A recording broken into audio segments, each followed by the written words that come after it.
Hello viewers, welcome to வியவு. இலக்கணமும் மொழித்திறன் பயிற்சி பகுதியில இன்றைய வகுப்புல 8th ஸ்டாண்டர்ட் நியூ தமிழ் புக்ல இருக்கக்கூடிய இயல் 8, இயல் 9ல இருக்கக்கூடிய பகுதிகளை தான் பார்க்க போறோம். இதற்கு முன்னாடியே 8th ஸ்டாண்டர்ட்ல முதல் 7 இயல்கள் இருக்கக்கூடிய இலக்கண மொழித்திறன் பயிற்சிகள் பார்த்தாச்சு. இன்கேஸ் நீங்க இன்னும் அந்த வீடியோ கிளாஸஸ் எல்லாம் பார்க்கல அப்படின்னா நம்மளுடைய வியபுக் சேனல்ல இலக்கணமும் மொழித்திறன் பயிற்சின்னு ஒரு பிளேலிஸ்ட் இருக்கும். அந்த பிளேலிஸ்ட்ல அந்த வீடியோஸ் எல்லாம் அவைலபிளா இருக்கு, செக் பண்ணிக்கோங்க. அண்ட் இந்த இயல் 8, இயல் 9 பொறுத்த வரைக்கும் இலக்கண பகுதிகள் இம்பார்ட்டன்டா அப்படின்னு கேட்டீங்கன்னா கிடையாது. ஏன் அப்படின்னா டிஎன்பிஎஸ்சி நியூ சிலபஸ் படி தமிழ் சப்ஜெக்ட்ல இந்த யாப்பு இலக்கணம் அணி இலக்கணத்தை பத்தி எதுவுமே மென்ஷன் பண்ணல. இருந்தாலும் தெரிஞ்சுக்கிறதும் நல்லதுதான். ஓகேங்களா? சோ தெரிஞ்சுக்கணும் அப்படின்னு நினைச்சீங்கன்னா வீடியோவை ஸ்கிப் பண்ணாம ஃபுல்லா பாருங்க. இல்ல நான் மொழித்திறன் பயிற்சியை மட்டும் படிச்சுக்கிறேன் அப்படின்னு நினைச்சீங்கன்னா இந்த வீடியோவை ஒரு 4 பார்ட்ஸா ஸ்பிளிட் பண்ணிருப்போம் டைம்லைன் படி. கீழே பாருங்க, இந்த வீடியோக்கு கீழே 4 பார்ட்டா ஸ்பிளிட் ஆயிருக்கு. அதுல ஃபர்ஸ்ட் பார்ட் இலக்கண பகுதி 8வது இயல்ல இருக்கக்கூடியது. அடுத்து 2வது பார்ட் இந்த 8வது இயல்ல இருக்கக்கூடிய மொழியை ஆள்வோம் பகுதி. அதுக்கு அடுத்தது 3வது பார்ட் 9வது இயல்ல இருக்கக்கூடிய இலக்கண பகுதியா இருக்கும். 4வது பார்ட் 9வது இயல்ல இருக்கக்கூடிய மொழித்திறன் பயிற்சி பகுதியா இருக்கும். ஓகேங்களா?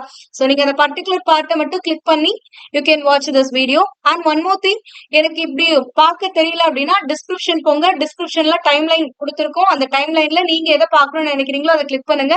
உங்களுக்கு டைரக்டா அது மட்டும் ஷோ ஆகும். ஓகேங்களா? இயல் 8ல எதை பத்தி கொடுத்திருக்காங்கன்னா யாப்பு இலக்கணம். ஃபர்ஸ்ட் இந்த யாப்பு இலக்கணம் அப்படின்னா என்னன்னு தெரியணும்.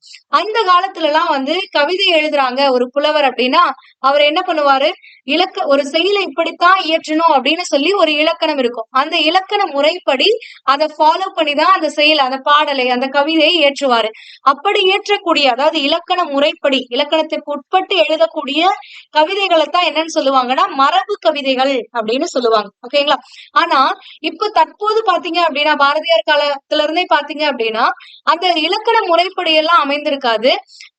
அவங்க சொல்ல வேண்டிய கருத்துக்கள், அந்த கருத்துக்கள் மக்களை போய் சேரணும். அப்போ அந்த கருத்துக்கள் எப்படி இருந்தா மக்களை போய் சேரும் அப்படின்னா எளிய வடிவில் இருந்தாதான் அந்த பாடலை ஒரு சிலர் கேட்கும் பொழுதே புரிந்து கொள்ள முடியும். அப்படிங்கறதுனால அவங்க இந்த இலக்கண முறையெல்லாம் ஃபாலோ பண்ணாம எழுதியிருப்பாங்க. அவங்க கருத்துக்கு முக்கியத்துவம் கொடுத்தாங்க. இந்த இலக்கண முறைக்கு முக்கியத்துவம் கொடுக்காம கருத்துக்கு முக்கியத்துவம் கொடுத்தாங்க.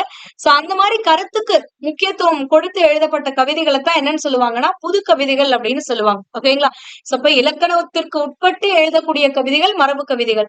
இலக்கண விதிகளுக்கு முக்கியத்துவம் கொடுக்காம கருத்துக்கு முக்கியத்துவம் கொடுத்து அனைவரையும் சென்றடையணுங்கிற நோக்கத்தோட எழுதக்கூடிய கவிதைகள் புது கவிதைகள். ஓகேங்களா? சோ அப்ப இந்த இலக்கணத்திற்கு உட்பட்டு எழுதக்கூடிய கவிதைகள் மரபு கவிதைகள்னு சொன்னோம்ல, அந்த இலக்கணம், அந்த மரபு கவிதைக்கான இலக்கணத்தை தான் என்னன்னு சொல்லுவாங்கன்னா யாப்பு இலக்கணம். யாப்பு அப்படின்னா கட்டுதல் அப்படின்னு பொருள். சோ அப்ப ஒரு செயலை எப்படி கட்டணும், எப்படி அமைக்கணும் அப்படிங்கறதுதான் இந்த யாப்பு இலக்கணம் சொல்லக்கூடியது. இந்த யாப்பு இலக்கணத்துல இருக்கக்கூடிய, அதாவது யாப்பு இலக்கணத்தின் படி ஒரு செயலை உறுப்புகளா பிரிக்கிறாங்க. எத்தனை உறுப்புகளா பிரிக்கிறாங்க அப்படின்னா 6 உறுப்புகளாக ஒரு செயலை பிரிப்பாங்க. என்னென்னன்னா எழுத்து, அசை, சீர், தலை, அடி, தொடை அப்படின்னு சொல்லிட்டு ஒரு 6 வகையான உறுப்பாக ஒவ்வொரு செயலையும் மரபு கவிதையில பிரிச்சிருப்பாங்க.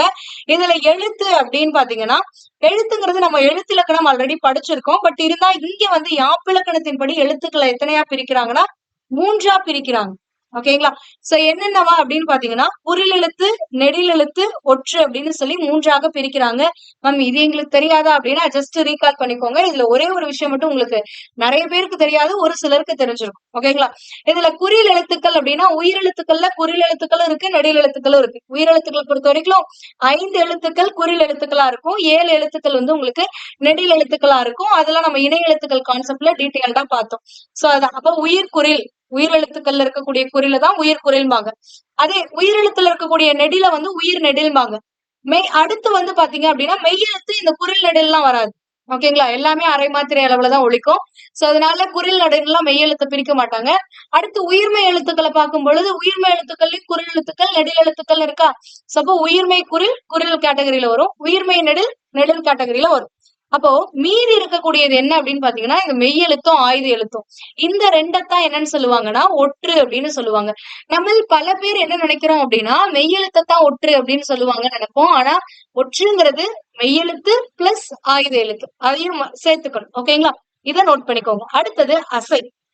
இந்த யாப்பிலக்கணத்தின்படி அசைங்கிறது என்னன்னா ஒரு எழுத்தோ இல்ல ஒரு சில எழுத்துக்கள் சேர்ந்து அமைகிறது தான் வந்து அசைன்னு சொல்லுவாங்க. இப்ப நீங்க உடனே அசைனா சொல்லு ஒண்ணா மேம் அப்படின்னு கேட்க கூடாது. அசைன்னு சொல்லு ஒண்ணு கிடையாது. ஓகேங்களா? ஒரு எழுத்து தனித்து நின்னு ஒரு பொருளை தந்தா அது சொல், அல்லது பல எழுத்துக்கள் சேர்ந்து நின்று ஒரு பொருளை தந்தால் அது சொல். ஓகேங்களா? இப்ப தனித்தோ அல்லது சேர்ந்தோ நின்று ஒரு பொருளை தந்தால்தான் அது சொல்.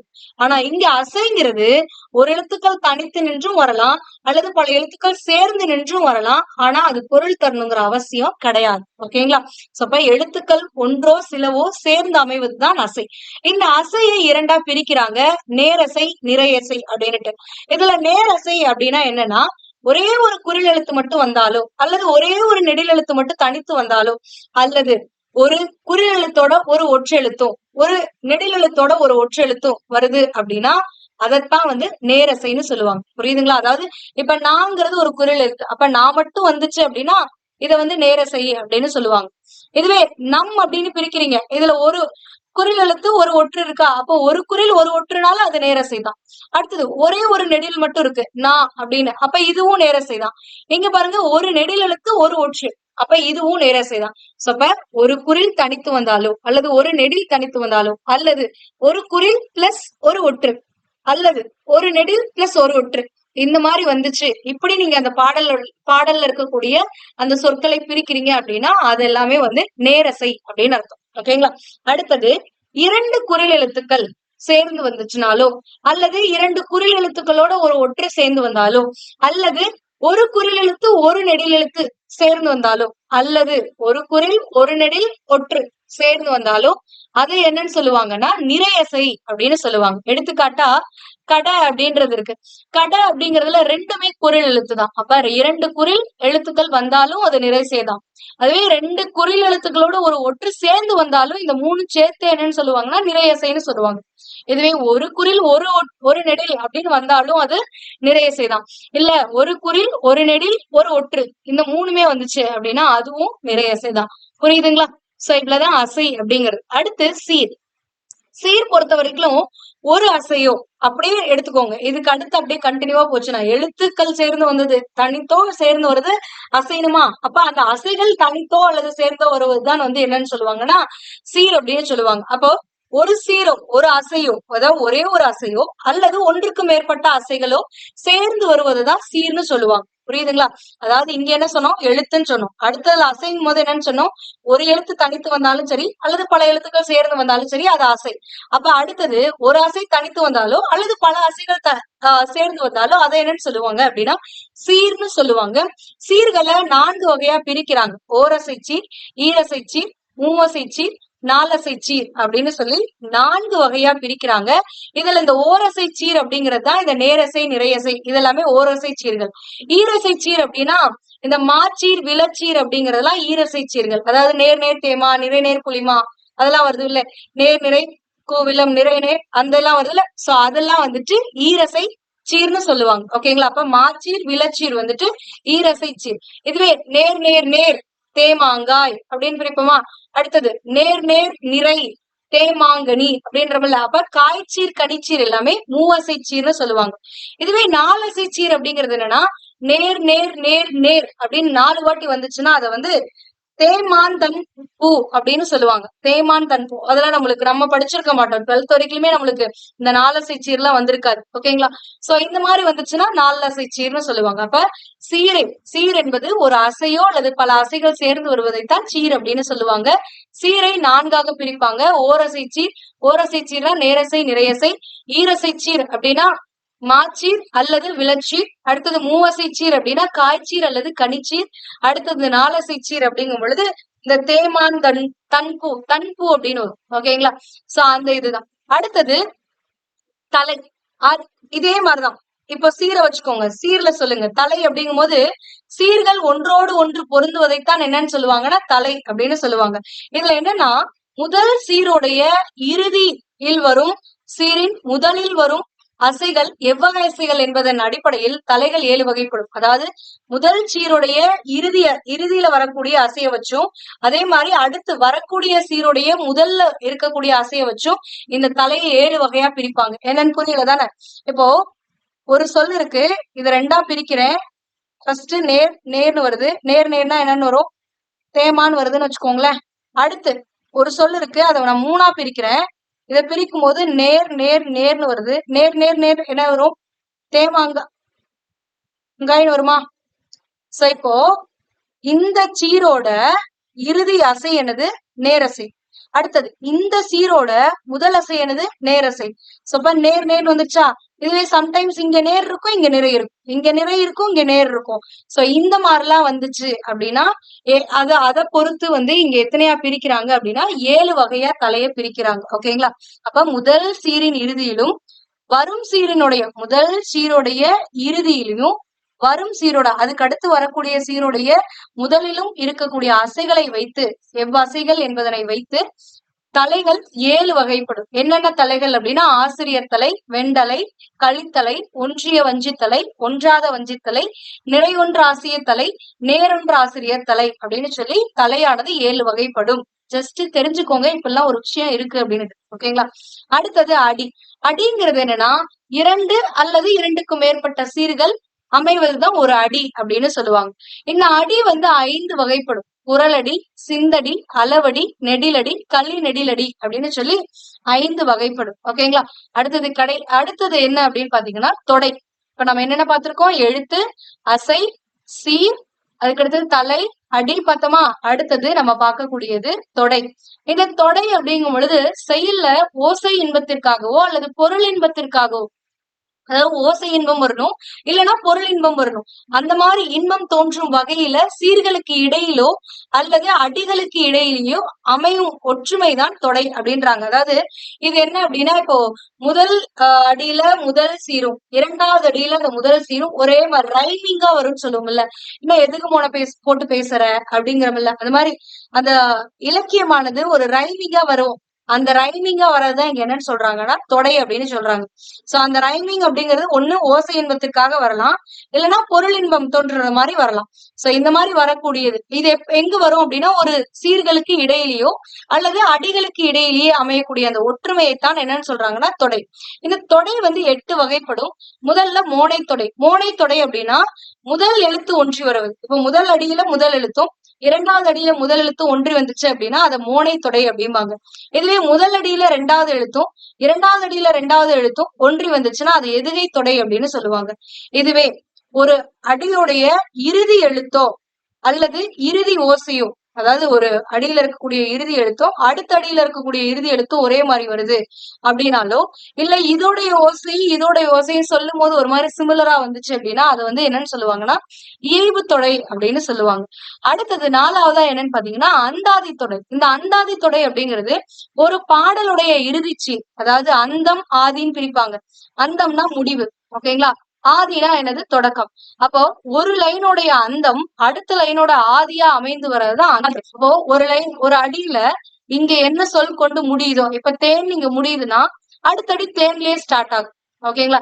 அப்போ ஒரு பாடலுடைய இறுதி சீரும் அடுத்த அல்லது அடியினுடைய இறுதி பகுதியும் அடுத்த பாடலுடைய முதல் சீரா அல்லது அடியுடைய முதலில் வருமாறு பாடப்படுவதுதான் என்னன்னா அந்தாதி தொடை அப்படின்னு சொல்லுவாங்க. அடுத்தது பா வகைகள். பா வகையை பொறுத்த வரைக்கும் பா வந்து 4 வகைப்படும். வெண்பா, ஆசிரியப்பா, களிப்பா, வஞ்சிப்பா அப்படின்னு சொல்லி 4 வகைப்படும். வெண்பாவுக்குரிய ஓசை எது அப்படின்னா செப்பல் ஓசை. ஆசிரியப்பாவுக்குரிய ஓசை எதுனா அகவல் ஓசை. களிப்பாவிற்குரிய ஓசை என்னன்னா துள்ளல் ஓசை. வஞ்சிப்பாவுக்கான ஓசை என்னன்னா தூங்கல் ஓசை. இதெல்லாம் தெரிஞ்சு வச்சுக்கோங்க. பா வகைகள் தெரிஞ்சிருக்கணும். அண்ட் எந்த நூல்கள்ல என்ன பா வந்திருக்கு அப்படின்னு கூட கேட்கப்படலாம். ஏன்னா நம்மளுக்கு அறநூல்கள் அப்படிங்கிற ஒரு விஷயம் நம்மளுடைய சிலபஸ்ல இருக்கு. அப்ப அறநூல்ல என்ன வகையான பாக்கள்ல பாடல் ஏற்றப்பட்டிருக்கும்னா மோஸ்ட் ஆஃப் த இது வந்துட்டு வெண்பாவால தான் ஏற்றப்பட்டிருக்கும். அப்ப நீங்க இந்த பா வகைகள் நான் இலக்கணத்துல படிக்கணுமான்னு கேட்பீங்க. ஆனா அங்க அறநூல்கள்லயே உங்களுக்கு கேட்கறதுக்கான வாய்ப்புகள் இருக்கு. ஒரு பாடல் அடியை கொடுத்துட்டு இதுல பயின்று வந்துள்ள பா என்னன்னு கேட்கலாம். கேட்டா இருக்கு, நாங்க வந்து சிலபஸ்ல இல்லைன்னு சொல்ல முடியாது. அறநூல் பாடல் வரிகளையே கொடுத்துட்டாங்கன்னா அது அறநூல்கள் கொடுத்துருக்கோம்ல அப்படின்னு சொல்லி கொஸ்டின் வந்துடும். ஓகேங்களா? சோ அதனால இதை தெரிஞ்சுக்கோங்க. சோ இதுல வெண்பா அப்படின்னா என்னன்னா அறநூல்கள், அதாவது இந்த வெண்பா வந்து எந்த நூல்கள்ல அதிக அளவு பயின்று வந்திருக்குன்னா நம்மளுடைய அறநூல்கள். 18 கீழ்கணக்கு நூல்கள்ல ஒரு 11 நூல்களை வந்து நீதி நூல்கள் அப்படின்னு சொல்லுவோம், இல்லைன்னா அறநூல்கள்னு சொல்லுவீங்க. அந்த அறநூல்கள்ல இந்த வெண்பாவால் ஆனது. ஓகேங்களா. அடுத்தது ஆசிரியப்பா அப்படிங்கிறது எந்த நூல்கள்ல அதிக அளவு பயின்று வந்திருக்குன்னா இந்த சங்க இலக்கியங்கள்ல ஆசிரியப்பால தான் ஆனது. அதாவது சங்க இலக்கியம் 8 தொகை 10 பாட்டு எல்லாம் சொல்றோம்ல, அதுல மோஸ்ட் ஆஃப் த இது வந்துட்டு இந்த ஆசிரியப்பாலா இருக்கும். அதுவே வந்துட்டு கலிப்பா அப்படிங்கிறது கலித்தொகை வந்து கலிப்பாவால் ஆனது. அடுத்தது வஞ்சிப்பா அப்படிங்கிறது வந்து இதுக்கு எந்த நூல் அப்படிங்கிறது கொடுக்கல, ஏன்னா நிறைய இருக்கு. சோ அதனால இங்க மென்ஷன் பண்ணல. இப்போ இந்த செப்பல் ஓசை அப்படின்னா என்னன்னா, இப்போ ஒருத்தவங்க கொஸ்டின் கேட்கும் போது அதுக்கு ஆன்சர் பண்ணுவாங்கல்ல, அந்த மாதிரி இருக்கும். சோ அந்த மாதிரி இருக்கக்கூடியதுதான் வந்துட்டு செப்பல் ஓசை அப்படிம்பாங்க. இந்த குற்றால குறவஞ்சியில கூட அந்த குறவன் வந்து கேள்வி கேட்பான், அந்த குறத்தி வந்து அதுக்கு பதில் சொல்லுவான். அந்த மாதிரி ஒரு இதை அமைச்சிருப்பாங்க. சோ அந்த மாதிரி கேள்வி பதில் அந்த மாதிரி ஒரு ஓசையில அமையக்கூடியதுதான் வந்து என்னன்னு சொல்லுவாங்கன்னா செப்பல் ஓசையில அமைந்திருக்கு அப்படின்னு சொல்லுவாங்க. இதுவே அகவல் ஓசை அப்படின்னா எது அகவும் அப்படின்னு பாத்தீங்கன்னா மயில் அகவும். அப்ப மயில் அகவிக்கொண்டே அது பாடும்போது மயில் கத்துறது வந்து பாடுறதா இமேஜின் பண்ணிக்கோங்க. சோ அப்ப மயில் அந்த அகவுறது மூலியமா அந்த பாட்டு பாடுது பாருங்க, அது எப்படி இருக்குமோ அந்த மாதிரி ஒரு பாடல் இருந்துச்சு அப்படின்னா அது வந்து அகவல் ஓசையில அமைந்திருக்கு அப்படின்னு சொல்லுவாங்க. அடுத்தது துள்ளல் ஓசை. துள்ளல் அப்படின்னா துள்ளிக்கிட்டு வருது. எது துள்ளிக்கிட்டு வரும்? பசுவை பார்த்தோன்னா கன்று துள்ளிட்டு வருமா? சோ அந்த கன்று துள்ளிக்கிட்டு வர மாதிரி அந்த ரிதமிக்ல இருந்துச்சு அப்படின்னா அது வந்து கலிப்பாவுடைய துள்ளல் ஓசை அப்படிம்பாங்க.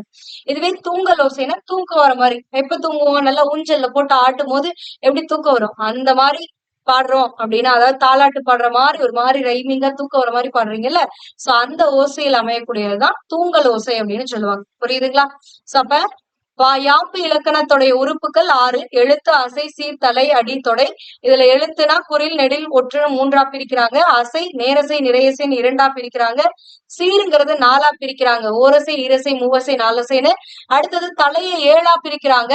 ஆசிரியத்தலை, வெண்டலை, கலித்தலை, ஒன்றிய வஞ்சித்தலை, ஒன்றாத வஞ்சித்தலை, நிறையொன்று ஆசியத்தலை, நேரொன்று ஆசியத்தலைன்ட்டு. அடுத்தது அடியை 5ஆ பிரிக்கிறாங்க. குரலடி, சிந்தடி, அளவடி, நெடிலடி, கலில், நெடிலடி.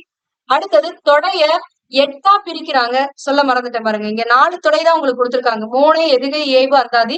இது இல்லாம இன்னும் 4 தொடை என்னன்னா முரண் தொடை, அளபடை தொடை, இரட்டை தொடை, செந்தொடை. அடுத்தது இதெல்லாம் வந்து ஒரு செயல்ல இருக்கக்கூடிய யாப்பிலக்கணத்தின்படி அதனுடைய உறுப்புகள். அடுத்தது பாக்களை 4 வகையா பிரிப்பாங்க. ஆசிரியப்பா, வெண்பா, கலிப்பா, வஞ்சிப்பான்னு. ஆசிரியப்பாவுக்கான ஓசை அகவல் ஓசை, கலிப்பா துள்ளல் ஓசை, வெண்பா செப்பல் ஓசை, வஞ்சிப்பா தூங்கல் ஓசை. பெரும்பாலான அறநூல்கள்ல வந்து எந்த பாவகை பயின்று வந்திருக்கும்னா வெண்பா பயின்று வந்திருக்கும். அடுத்தது வந்துட்டு சங்க இலக்கியங்கள் பெரும்பாலும் எந்த பாவகையால் ஆனதுன்னா ஆசிரியப்பாவால் ஆனது. ஆனா கலித்தொகை வந்து கலிப்பாவால் ஆனது. ஓகேங்களா? சோ தட்ஸ் ஆல் இலக்கண பகுதி 8th இயல்ல இருக்கக்கூடியது. அடுத்தது இதற்கான சரியான விடையை தேர்ந்தெடுத்ததுக்கு இங்க கொடுத்திருக்காங்க. அசை அப்படிங்கிறது எத்தனை வகைப்படும்னா 2 வகைப்படும். நேரசை, நிறையசைன்னுட்டு. விடும் என்பது என்ன சீர்னு கேட்டிருக்காங்க. விடும் அப்படிங்கிறத ஒரு 2 குறில் ஒரு ஒற்று வந்திருக்கு. இந்த மாதிரி 2 எழுத்து பிளஸ் ஒரு ஒற்று வந்தாலே அது நிறையசை. ஓகேங்களா? ஒரு குறில் ஒரு நெடில் ஒற்று வந்தாலும் அது நிறைதான். அதுவே 2 குறில் ஒற்று வந்தாலும் அது நிறைதான். ஏன்னா இத நீங்க நேரசை இன்னும் பிரிக்க முடியாது. இது தனியா பிரிச்சீங்கன்னா இது நேர் இது நேர். அப்ப நேர் நேர் என்னது தேமாங்கும் போது ஈரசை சீராய் போயிடும். ஓகேங்களா? ஓரசை சீரா இருக்காது. அப்ப ஓரசை சீர்னா நேரசை, நிறையசை அது இங்க இருக்கு. ஆனா ஈரசைன்னு ஒரு ஆப்ஷனே கிடையாது. ஓகேங்களா? அடுத்தது மூவசைனா நேர் நேர் நேர்னு வரணும். இங்க அது பிரியறதுக்கு வார்த்தையே இல்லை. அப்ப மூவசை சீர் பாசிபிள் இல்லை, நாலசையும் பாசிபிள் இல்லை. அடுத்தது பாத்தீங்க அப்படின்னா அடி. அடி எத்தனை வகைப்படும்? 5 வகைப்படும். குரலடி, சிந்தடி, களி, நெடிலடி, நெடிலடி. இப்படி எத்தனை வகைப்படும்? 5 வகைப்படும். ஓகேங்களா? அடுத்தது முதல் எழுத்து ஒன்றி வர தொடுப்பது எது அப்படின்னா மோனை. முதல் எழுத்து ஒவ்வொரு அடியுடைய முதல் எழுத்தோ அல்லது ஒரே அடியில ஒவ்வொரு சீர்லயும் இருக்கக்கூடிய முதல் எழுத்து ஒன்றி வர தொடுப்பது என்னன்னா மோனை தொடை அப்படிம்பாங்க. அடுத்தது பொறுத்துக. வெண்பா அப்படிங்கிறது இதனுடைய ஓசை செப்பல் ஓசை, ஆசிரியப்பா அகவல் ஓசை, கலிப்பா துள்ளல் ஓசை, வஞ்சிப்பா தூங்கல் ஓசை. ஓகேங்களா?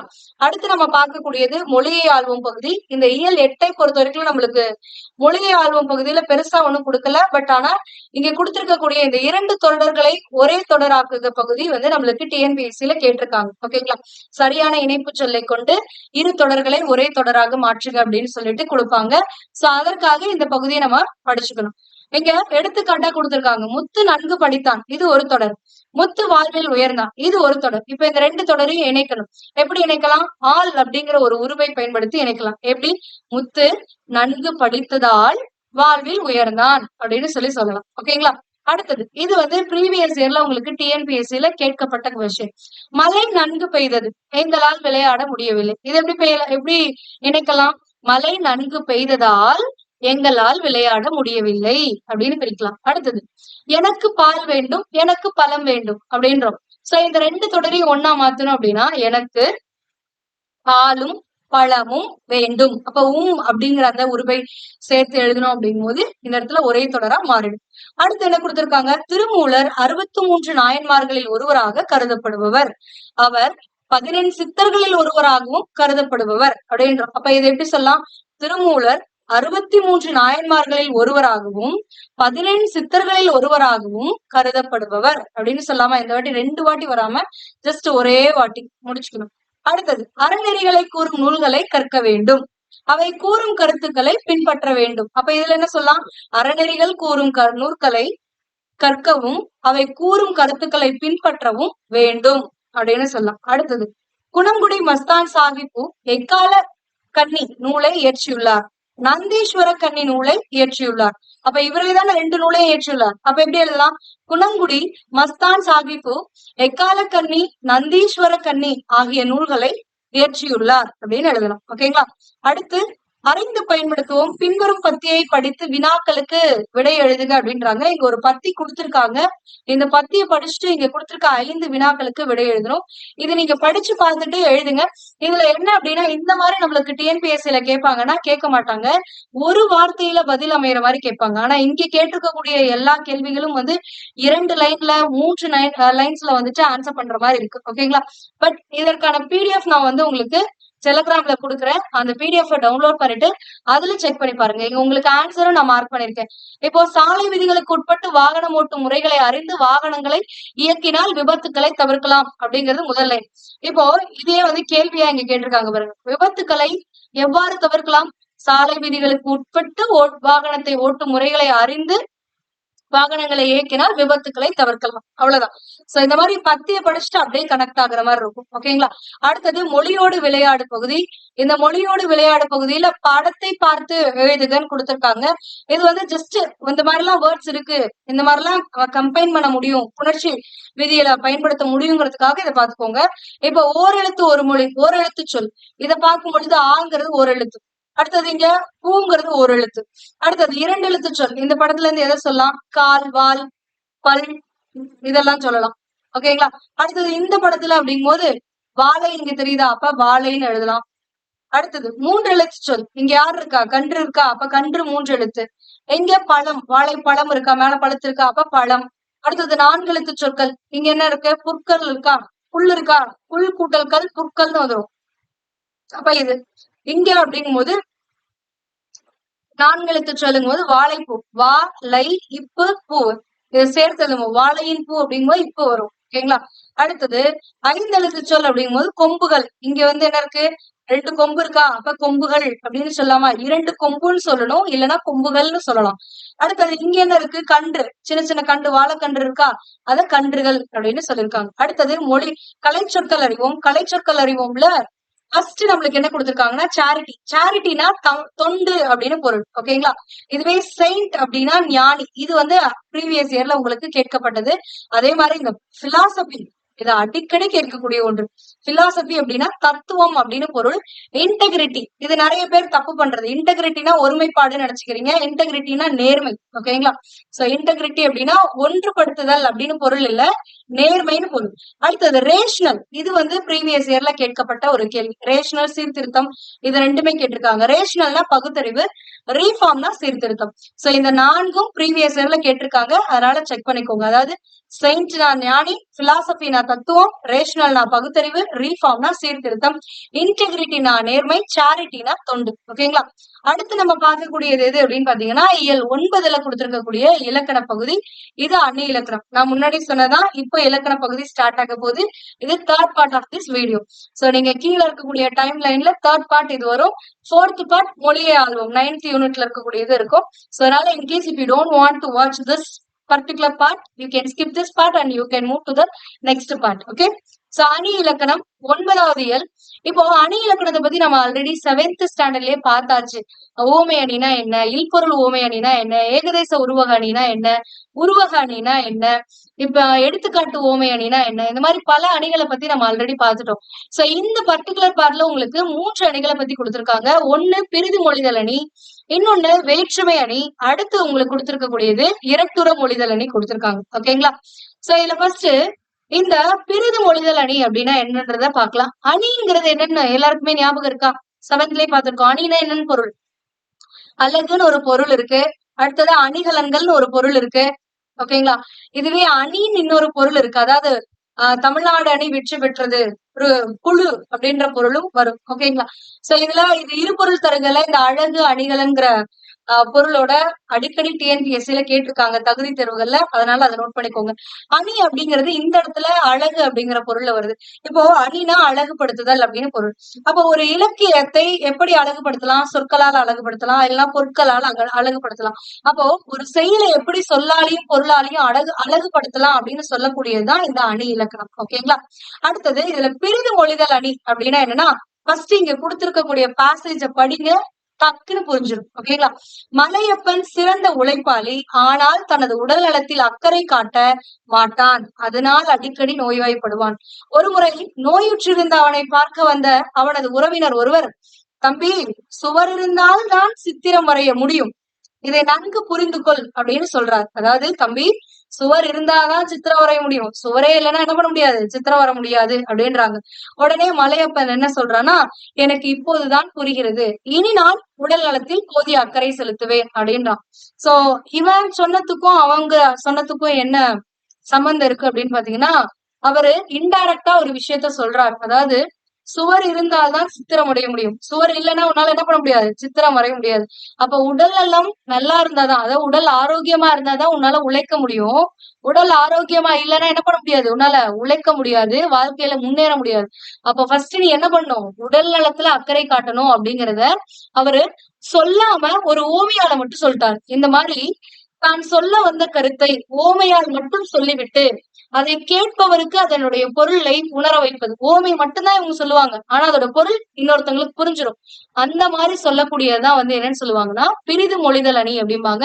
அப்ப இந்த பத்தியில சுவர் இருந்தால்தான் சித்திரம் வரைய முடியும், அதுபோல உடல் நலமாக இருந்தால்தான் உழைக்க முடியும் என்று சொல்ல வந்த உறவினர் ஓமையை மட்டும் குறித்தார். சுவர் இருந்தாதான் சித்திரம் வரைய முடியும்னு மட்டும்தான் சொன்னாரு. அவர் உடல் நலமாதான் இருந்தாதான் தம்பி உழைக்க முடியும்லாம் சொல்லல. அவர் வெறும் ஊமையை மட்டும் குறிட்டாரு. ஆனா அவர் சொன்ன அந்த ஓமையை அந்த மலையப்பன் புரிஞ்சுக்கிட்டார். அவர் சொல்ல வந்த கருத்தை மலையப்பன் தானாக புரிந்து கொண்டார். சோ இந்த மாதிரி ஒரு ஓமையை மட்டும் கூறி அதன் மூலம் தான் கூற வந்த கருத்தை உணர வைப்பது பிரிது மொழிதல் அணி. ஓகேங்களா? இதே மாதிரி இன்னொரு எடுத்துக்காட்டு கொடுத்திருக்காங்க, ஒரு குறள் கொடுத்திருக்காங்க இங்க, திருக்குறள். என்னன்னா, கடலோடா கால்வல் நெடுந்தேர் கடலோடும் நாவாயும் ஓடா நிலத்து அப்படின்னு கொடுத்திருக்காங்க. அதாவது கடல் ஓடா அப்படின்னா கடலில் ஓடாது எது, கால்வல் நெடுந்தேர். கால் அப்படின்னா வலிய சக்கரங்களை உடைய, இந்த தேருக்கு காலுங்கிறது எது, அதோடைய சக்கரம் தான். அப்ப வல் அப்படின்னா வலிய அப்படின்னு அர்த்தம். அப்ப வலிய சக்கரங்களை உடைய நெடிய தேர் கூட, ஒரு மிகப்பெரிய தேர் கூட கடல்ல என்ன பண்ண முடியாது, ஓட முடியாது. அது என்னதான் வலிமையான ஒரு தேரா, பெரிய தேரா இருந்தாலும் கடல்ல அதனால ஓட முடியாது. அதே மாதிரிதான் கடலோடும் நாவாயும் ஓடா நிலத்து, கடலில் ஓடக்கூடிய நாவாயும் கப்பல்கள், அதாவது கடல்ல செலுத்தக்கூடிய கப்பல்களை கொண்டு நிலத்துல ஓட்ட முடியுமானா ஓட்ட முடியாது. புரியுதுங்களா? அப்போ நிலத்துல ஓடுறது கடல்ல போய் ஓடாது, தேர் கடல்ல ஓட்ட முடியாது. அதே மாதிரி கப்பலை கொண்டு நிலத்திலையும் ஓட்ட முடியாது அப்படின்னு மட்டும்தான் திருவள்ளுவர் சொல்லியிருக்காரு. இப்போ இதுல இருந்து என்ன பொருள் நம்மளுக்கு புரியுதுன்னா, ஒரு இடத்துலதான் ஒரு சில விஷயங்களை செய்ய முடியும், எல்லா இடத்துலயும் செய்ய முடியாது. ஓகேங்களா? சோ அந்த பொருளை இங்க நம்மளுக்கு அந்த ஓமையால விளக்கிட்டாரு திருவள்ளுவர். அப்போ இவர் ஓமையை மட்டும்தான் சொல்லியிருக்காரு, அந்த பொருள் என்னங்கிறதுக்கான எந்த ஒரு வார்த்தையுமே இந்த குறள்ல இடம்பெறல. சோ அப்படிங்கும் போது இந்த மாதிரி வெறும் ஓமையை மட்டும் சொல்லிட்டு நம்மளுக்கு கருத்தை புரிய வச்சிட்டாருல, அதனால இது பிரிது மொழிதல் அணி. ஓகேங்களா? சோ இந்த திருக்குறளில் நிலத்தில் ஓடும் தேர் கடலில் ஓடாது, கடலில் ஓடக்கூடிய கப்பல் நிலத்தில் ஓடாது என்று ஓமையை மட்டும் கூறுகிறது.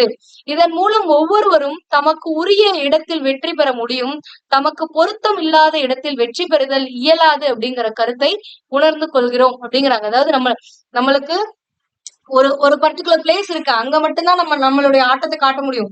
எல்லா இடத்துலயும் காட்டணும்னு நினைச்சா என்ன பண்ண முடியாது, காட்ட முடியாது. நீ என்னதான் பெரிய ஆளா இருந்தாலும் யூ கான் டூ. இப்ப இந்தியால இருக்க ஒரு பெரிய பொலிட்டிக்கல் லீடர் போயிட்டு ஆஹ் பாகிஸ்தான்லயோ இல்லது அமெரிக்காவிலயோ போயிட்டு ஏதாவது பண்ண முடியுமானா பண்ண முடியாது. You have to ask permission. ஓகேங்களா? If you want to do something you have to ask. So அப்படிங்கிற பட்சத்துல அதாவது இங்க நீ கேட்காம கூட என்ன வேணாலும் பண்ணலாம், ஆனா அங்க போய் உன் வேலையை காட்ட முடியாது. அந்த மாதிரிதான். ஓகேங்களா? அடுத்தது அதே மாதிரி ஒரு சில ரைட்ஸ் எல்லாம் இந்தியன்ஸ்க்கு இங்க இருக்கு, ஆனா ஃபாரினர்ஸ்க்கு கிடையாது. அதாவது ஃபண்டமெண்டல் ரைட்ஸ், அடிப்படை உரிமைகள் வந்து ஆர்டிகல் 19 எல்லாம் வந்துட்டு சுதந்திர உரிமை. எங்க வேணாலும் நம்ம பேச்சுரிமை நம்மளுக்கு இருக்கு, ஆனா ஃபாரினர்ஸ்க்கு அந்த உரிமை எல்லாம் கிடையாது. இங்க வந்து நானும் பேசுவேன், என்ன வேணாலும் பேசுவேன் எல்லாம் பேச முடியாது. நம்ம கான்ஸ்டிடியூஷன் அதுக்கு இடம் கொடுக்கல, ஆனா நம்மளுக்கு அந்த இடம் கொடுத்துருக்கு. ஓகேங்களா? சோ அந்த மாதிரி அவங்களுக்கு இந்த இடத்துல வந்து பேசி இது பண்ண முடியாது, ஆனா நம்மளுக்கு அந்த உரிமை இருக்கு. அந்த மாதிரி ஒரு சில இடங்கள்ல ஒரு சில விஷயங்களை தான் பண்ண முடியும், எல்லா இடங்கள்லயும் போய் நம்மளால முடியுங்கிற மாதிரி இருக்கக்கூடாது அப்படின்றாங்க.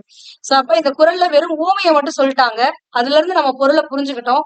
அதனால அது பெரிது மொழிதல் அணி. அடுத்தது வேற்றுமை அணி. இது ரொம்பவே ஈஸியான ஒரு அணின்னு சொல்லலாம். என்னன்னா ரெண்டு பொருளை சொல்லுவாங்க, ரெண்டு பொருளை சொல்லிட்டு ரெண்டு பொருளுக்கும் நடுவுல இருக்கக்கூடிய ஒற்றுமையை ஃபர்ஸ்ட் சொல்லி முடிச்சிருவாங்க. அதுக்கப்புறமா அந்த ரெண்டு பொருளுக்கும் இருக்கக்கூடிய வேறுபாட்டையும் சொல்லி முடிச்சிருவாங்க. இந்த மாதிரி ஒரே பாடல்ல இரண்டு பொருள்களின் ஒற்றுமையை கூறிட்டு அதே இரண்டு பொருள்களுடைய வேற்றுமையும் கூறிட்டாங்க அப்படின்னா அதுதான் வேற்றுமை அணி அப்படிங்கிறாங்க. இதுல எடுத்துக்காட்டா தேனியும் வெள்ளச்சக்கரையும் எடுக்கிறாங்க. தேனும் வெள்ளச்சக்கரை ரெண்டுமே, ரெண்டுக்குமான ஒற்றுமை என்ன, ரெண்டுமே இனிக்கும். கரெக்டா? அப்போ தேனும் வெள்ளச்சக்கரைக்கான ஒற்றுமை என்ன அப்படின்னா இனிப்பு. இப்போ தேன் சாப்பிட்டா உடம்புக்கு என்னது, நல்லது. ஆனா வெள்ளச்சக்கரையை சாப்பிட்டீங்கன்னா உடம்புக்கு என்னது, கெட்டது. சோ அப்படிங்கும் போது இதற்கான வேற்றுமை என்னன்னா ஒண்ணு நல்லது, இன்னொன்னு கெட்டது. இப்போ ஃபர்ஸ்ட் ஒற்றுமையை சொல்லிட்டேன், ரெண்டுமே இனிக்கும். அடுத்து வேற்றுமையை சொல்றேன், ஒண்ணு நல்லது இன்னொன்னு கெட்டதுன்னு. சோ இந்த மாதிரி ஒரே பாடல்ல ஒற்றுமையும் வேற்றுமையும் சொன்னோம் அப்படின்னா அதுதான் வேற்றுமை அணி. ஓகேங்களா? அப்ப வெள்ளை சர்க்கரையும் தேனுக்கும் இடையே ஒற்றுமையும் உண்டு, வேற்றுமையும் உண்டு. இரண்டும் இனிப்பு சுவை உடையதுங்கிறது ஒற்றுமை. ஒன்று உடலுக்கு நன்மை செய்யும், இன்னொன்று தீங்கு செய்யுங்கிறது வேற்றுமை. இவ்வாறு இரண்டு பொருள்களுக்கு இடையே உள்ள ஒற்றுமையை கூறி பிறகு அவற்றுள் ஒன்றனை வேறுபடுத்தி காட்டுவதுதான் வேற்றுமை அணி. ஓகேங்களா? அடுத்தது இங்க ஒரு குறள் கொடுத்திருக்காங்க, தீயினால் சுட்ட புண் உள்ளாரும் ஆறாதே நாவினால் சுட்டவடு. அதாவது தீயினால சுட்ட புண் கூட என்ன பண்ணிடும், ஆறிடும். ஆனா நாவினால் சுட்ட புண் என்ன ஆகாது, ஆறாது. நாவினால் சுட்ட புண்ணா கொடுஞ்சொற்கள் பேசுவதனால் ஒருவருடைய மனதை புண்படுத்துவது. சோ அந்த மாதிரி புண்படுத்திட்டோம் அப்படின்னா அது வந்து அவங்களுடைய மனதுல என்னைக்குமே அந்த வடு இருந்துட்டே இருக்கும் அப்படின்றாங்க. அப்போ இதுல ஒற்றுமை என்ன அப்படின்னா தீ கொடுத்திருக்காங்க, அடுத்தது கொடுஞ்சொல், நாவினால் சொல்லக்கூடிய அந்த கொடுஞ்சொல். இப்ப தீயும் சுடும், நாவினால் வரக்கூடிய அந்த கொடுஞ்சொற்களை என்ன பண்ணும், சுடும். ரெண்டுமே சுடும். அப்ப ரெண்டுமே சுடுங்கிறது ஒற்றுமை. ஓகேங்களா? அடுத்து வந்து என்னன்னா இப்போ தீயினால் சுட்ட புண் என்ன ஆயிடும், ஆறி போயிடும். ஆனா நாவினால் சுட்ட புண் என்ன ஆகாது, ஆறாது. அப்ப இது வேற்றுமை. அப்போ இந்த குறள்ல நெருப்பும் கடுஞ்சொல் இரண்டுமே சுடும் தன்மை கொண்டது அப்படிங்கிறது ஒற்றுமை. ஆனா நெருப்பினால் சுட்ட காயம் ஆறிடும், ஆனா உள்ளத்தினால் சுட்ட காயம் ஆறாது அப்படிங்கிறது வேற்றுமை. இப்போ ஒரே இதுல ஒற்றுமையும் சொல்லி வேற்றுமையும் சொல்லிட்டா அது என்ன அணி, வேற்றுமை அணி. ஓகேங்களா? அடுத்தது இரட்டுற மொழிதல் அணி. கடைசியா நம்ம பார்க்கக்கூடியது இது இரட்டுற மொழிதல் அணி. இரட்டுற மொழிதல் அணி அப்படின்னா என்னன்னா ரொம்ப சிம்பிளா சொல்லணும்னா ஒரே வரிதான், ஆனா அந்த ஒரு வரிக்கு ரெண்டு மீனிங் இருக்கும், டபுள் மீனிங் இருக்கும், அவ்வளவுதான். ஓகேங்களா? சோ இப்போ இங்க ஒரு பேசேஜ் கொடுத்திருக்காங்க, அதுக்கப்புறமா இந்த பாடலை வச்சு இந்த அணியை விளக்கலாம். முதல்ல இந்த பேசேஜ பாருங்க. காலில் காயத்திற்கு கட்டு போட்டு இருந்த இளைஞன் ஒருவன் பேருந்தில் ஏறினான். எந்த ஊருக்கு பயணச்சீட்டு வேண்டும் என்று நடத்துனர் கேட்டார். அதே நேரம் அருகில் இருந்தவர் உன் காலில் எதனால் காயம் ஏற்பட்டது என்று கேட்டார். அவன் செங்கல்பட்டு அப்படின்னு சொல்றான். அவன் கூறியது இருவரின் வினாக்களுக்கும் பொருத்தமான விடையாக அமைந்தது. அதாவது அவன் செல்ல வேண்டிய ஊர் செங்கல்பட்டு என்று நடத்துனர் புரிந்து கொண்டார். அவன் காலில் செங்கல் பட்டதால் காயம் ஏற்பட்டது என்று மற்றொருவர் புரிந்து கொண்டார். சோ இதான். அப்ப இந்த மாதிரி ஒரு சொல் அல்லது தொடர் இரு பொருள் தருமாறு அமைவதுதான் இரட்டுற மொழிதல் அணி. அதாவது ஒருத்தன் பஸ்ல போறான், அவன் போகும்போது அவனுக்கு பக்கத்துல உட்கார்ந்து இருக்கவரு கேட்கிறாரு, இவனுக்கு கால்ல கட்டு போட்டு போயிருக்கான். சோ அப்ப அந்த பையனி கேட்கிறாரு, ஏன்பா தம்பி எப்படிப்பா அடிபட்டுச்சு அப்படின்னு கேட்கிறாங்க. உடனே அப்பயே நடத்துனரும் வந்துட்டாரு, இவர்கிட்ட நான் டிக்கெட் எடுக்கணும், இவருக்கு நான் பதில் சொல்லணும். சோ இப்ப இந்த ரெண்டு பேருக்கு நான் ஒரே பதில் தான் சொல்ல போறேன், ஆனா ரெண்டு பேருக்கும் மீனிங் புரியணும். அப்ப நான் நடத்துனர் கிட்ட சொல்றேன், எங்க போற அப்படின்னு கேக்குறாரு. செங்கல்பட்டு அப்படின்ற. அப்போ அவர் என்ன புரிஞ்சுக்கிறாரு, நான் செங்கல்பட்டுங்கிற ஊருக்கு போகணும் அப்படின்னு நினைச்சிட்டு எனக்கு பயணச்சீட்டு கொடுத்துட்டாரு. அடுத்து நான் என்ன இங்க சொன்னேன்ல செங்கல்பட்டுன்னுட்டு. சோ அப்ப அவர் எப்படி காயம் ஆயிடுச்சுன்னு தானே கேட்டாரு. செங்கல்பட்டதுனால காயம் ஆயிடுச்சுன்னா அவரும் புரிஞ்சுக்கிட்டாரு. சோ அப்ப 2 பேருக்கும் நான் ஆன்சர் சொல்லிட்டேன். ஒரே ஒரு சொல்ல பயன்படுத்தி. இந்த மாதிரி ஒரு சொல்லை பயன்படுத்தி அல்லது ஒரு தொடரை பயன்படுத்தி 2 பொருள்கள் தருமாறு அமைவதுதான் இரட்டுற மொழிதல் அணி. இந்த இரட்டுற மொழிதல் அணி என்னன்னு சொல்லுவாங்கன்னா சிலேடை அணி அப்படின்னு கூட சொல்லுவாங்க. இப்ப நான் உங்ககிட்ட ஒரு கொஸ்டின் கேக்குறேன். சிலேடை பாடுவதில் வல்லவர் யார் அப்படிங்கறத நீங்க கமெண்ட் பண்ணுங்க. ஓகேங்களா? சிலேடை பாடுவதில் வல்லவர் யார்? இந்த இதுக்கு ஒருத்தர் இருக்காரு, எப்பவுமே சொல்லுவோம். சோ அவர் யாரு அப்படிங்கறத நீங்க கமெண்ட் பண்ணுங்க. அடுத்து இங்க ஒரு பாடல் கொடுத்திருக்காங்க, இதை பார்க்கலாமா? ஓடும் இருக்கும் அதனுள் வாய் வெளுத்திருக்கும் நாடுங்குலை தனக்கு நாடாது சேடியே தீங்காயாது இல்லா திருமலைராயன் வரையில் தேங்காயும் நாயும் நேர் செப்பு. இந்த மாதிரி இரட்டுற மொழிதல் அணி பயின்று வந்திருக்கக்கூடிய பாடல்கள்ல கடைசி 2 வரிகளை படிச்சிருங்க. அதுக்கப்புறமா முதல் 2 அடிகளை படிச்சிருங்க. ஓகேங்களா? சோ இதுல என்ன சொல்றாங்கன்னா, ஒருத்தர்கிட்ட சொல்றாங்க தீங்கு ஆயாது, தீங்காயாதுன்னா தீங்கு ஆயாது, ஆயாதுன்னா அதாவது தீங்கு எல்லாம் அப்படின்னு அர்த்தம். தீங்கெல்லாம் இல்லாத, இல்ல அப்படின்னா இல்லாத திருமலை ராயன் வரையில், வரைனா மலைன்னு அர்த்தம். ஓகேங்களா? சோ எந்த ஒரு தீங்குமே இல்லாத ஒரு திருமலை ராயன் மலையில, இந்த மலையில தேங்காயும் நாயும் நேர் செப்பு, தேங்காயும் நாயும் ஒண்ணுன்னு சொல்லு அப்படின்றாங்க. அதாவது எந்த ஒரு தீங்கும் இல்லாத, தீமை தன்மையே இல்லாத இந்த திருமலை ராயன் மலையில் இருக்கக்கூடிய தேங்காயும் நாயும் ஒண்ணுதான்னு சொல்லு அப்படின்றாங்க. அது எப்படி தேங்காயும் நாயும் ஒன்னாயிரும் அப்படிங்கும் போது அதற்கான பதில் மேல கொடுத்திருக்காங்க. ஓடும் இருக்கும் அதனுள் வாய் வெளுத்திருக்கும் நாடும் குலை தனக்கு நாணாது. இப்போ இந்த வரியை வெறும் தேங்காயை வச்சு மட்டும் பாருங்களேன். ஓடும் இருக்கும், தேங்காயில ஓடு இருக்குமா? அப்ப ஓடும் இருக்கும். அதனுள் வாய் வெளுத்திருக்கும், தேங்காயை உடைச்சிங்கன்னா உள்ள என்ன வெள்ளையா இருக்குமா? சப்ப அதனுள் வாய் வெளுத்திருக்கும். நாடும் குலை தனக்கு நாணாது, அது வெளியிடக்கூடிய, அது இடக்கூடிய அந்த தென்னை மரத்துல வரக்கூடிய அந்த குலை தள்ளுதான். சோ குலை தள்ளும் போது அந்த குலையில தான் நிறைய காய் இருக்கு. அந்த குலை தள்ளுது, குலை வந்து நல்லா வளைந்து தொங்குது. சோ அது தொங்குறதுனால அந்த தேங்காய் கோணலாய் போயிருமா அப்படின்னு கேட்டா கோணல் ஆகாது. ஏன்னா நாணாது அப்படின்னா வளைதல் அப்படின்னு அர்த்தம், வளையாது அப்படின்னு அர்த்தம். நாணல்னா வளையிறது, அதாவது நாணெல்லாம் வெக்கப்பட்டு அப்படியே தலை குனிஞ்சு இது பண்றது. சோ அந்த மாதிரி தேங்காய் கொலை தள்ளி இருக்கு. அந்த கொலை தள்ளினதுல இருந்து அந்த தேங்காய்கள்லாம், அது தேங்காய் கொலை தள்ளி இருக்கிறதுனால தொங்குது இல்ல, மேல இருந்து மேல தொங்குது இல்ல. சோ தொங்குறதுனால அது வளைஞ்சு போயிருமா அப்படின்னு கேட்டீங்கன்னா அது வளையாது அப்படின்னு சொல்றாங்க. ஓகேங்களா? இதே பொருளை நாயை வச்சு பாருங்களேன். ஓடும் இருக்கும், அதாவது ஒரு சில நேரம் ஓடும் எங்கேயாவது, அப்புறமா கொஞ்ச நேரம் படுத்திருக்கும் அப்படின்னு அர்த்தம். புரியுதுங்களா? ஓடும் இருக்கும். அப்ப எப்பயாவது ஒரு சில நேரம் கொஞ்ச நேரம் ஓடும், அதுக்கப்புறம் கொஞ்ச நேரம் படுத்திருக்கும். அதுக்கப்புறம் அதனுள் வாய் வெளுத்திருக்கும். அதோடைய உள்வாய் வந்து எப்படி இருக்கும்னா நல்ல ஒரு மாதிரி லைட் பிங்கிஷா நல்லா வெளுத்து போயிருக்கும். நாடும் குலை தனக்கு நாணாது, அதாவது குலைக்கிறதுக்கு எந்த ஒரு வெக்கமுமே இல்லாம குலைச்சிட்டே இருக்கும் அப்படின்றாங்க. ஓகேங்களா? சோ அதான், அப்ப தேங்காயை வச்சு பார்த்தாலும் எனக்கு பொருள் வருது, நாயை வச்சு பார்த்தாலும் பொருள் வருது. அப்ப இந்த மாதிரி 2 பொருள் தரக்கூடியதுதான் இரட்டுற மொழிதல் அணி. ஓகேங்களா?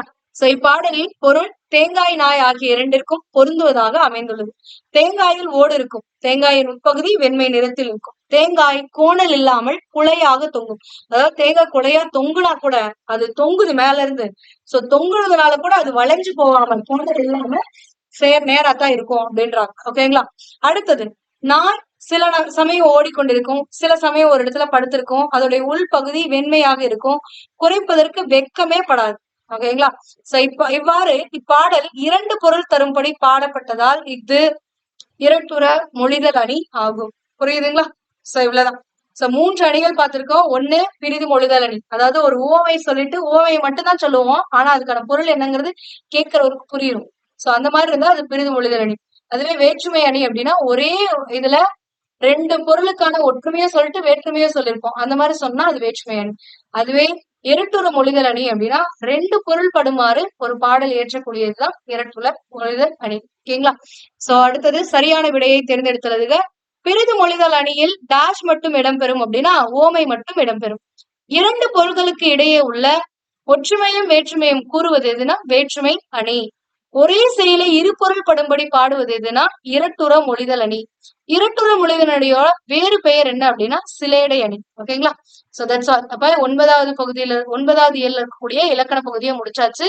இப்போ 9வது பகுதியில இருக்கக்கூடிய மொழியை ஆல்பம் பகுதியை பார்க்கலாம். இந்த மொழியை ஆல்பம் பகுதி ரொம்பவே இம்பார்ட்டன்ட். பிழை திருத்துகள்ல உங்களுக்கு இது கை கொடுக்கும். ஓகேங்களா?